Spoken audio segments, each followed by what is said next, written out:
မင်္ဂလာပါနက်ခါကနေကျူဆိုပါတယ်လူချင်းချင်းပေါင်းတင်တဲ့အခါတချို့သူတွေနဲ့ကြတော့တွေ့ချင်းခင်မင်သွားပေမဲ့တချို့သူတွေနဲ့ကြတော့ဘာအကြောင်းမှမရှိပဲကြည်မရတာမျိုးစကားပြောတိုင်းကတော့ကဆဖြစ်တာမျိုးကြုံဘူးကြမှာပါဒါဟာတင်အဖြစ်မဟုတ်ပါဘူးနက်ခတ်ပေတာအရာတင်ရဲ့ဓာတ်နဲ့သူတို့ရဲ့ဓာတ်မကိုက်ညီလို့ဖြစ်နိုင်ပါတယ်ဒီနေ့မှာတော့တွေ့တာနဲ့တခြားဖြစ်ဖို့အလားအရှိဆုံးယာတီဖွားအတွဲ၃တွဲအကြောင်းပြောပြပေးသွားပါမယ်ပထမဆုံးအတွဲကတော့ Aries နဲ့ Cancer ပါဒီအတွဲကမီးနဲ့ရေတွေ့တယ်လို့ပါပဲ Aries တွေကစိတ်မြန်တယ်ပွင့်လင်းတယ်တခုခုဆိုတိုက်ရိုက်ဖြောပြလိုက်တာ Cancer တွေကတော့အရာနူးညံ့ပြီးစိတ်ခံစားမှုပြင်းထန်ပါတယ် Aries ရဲ့တက်ဖြောတတ်တဲ့စကားလုံးတွေက Cancer ရဲ့စိတ်ကိုအလွယ်တကူထိခိုက်စေပြီးရမ်းပွဲကိုစတင်စေပါတယ်တယောက်ကမြန်ဆန်ရှင်းချင်ပေမဲ့နောက်တစ်ယောက်ကစိတ်ကောက်ပြီးအချိန်ဆွဲတတ်တဲ့အခါမှာတော့တခြားဖြစ်ဖို့အသေးချပါပဲ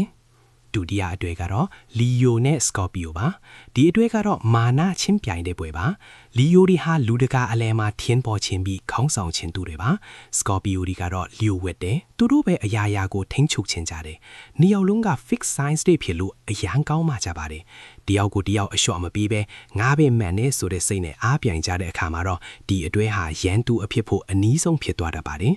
နောက်ဆုံးအတွဲကတော့ Gemini နဲ့ Virgo ပါဒီအတွဲကြတော့စီးကန်းနဲ့လွတ်လပ်မှုအားပြိုင်တာပါ Gemini တွေကအမြဲပြောင်းလဲနေတတ်တယ်စီးကန်းတွေကြားထဲမှာမနေချင်ဘူး Virgo တွေကြတော့အရာကိုစနစ်တကျတိကျရှိမှစိတ်ချနေတာပါ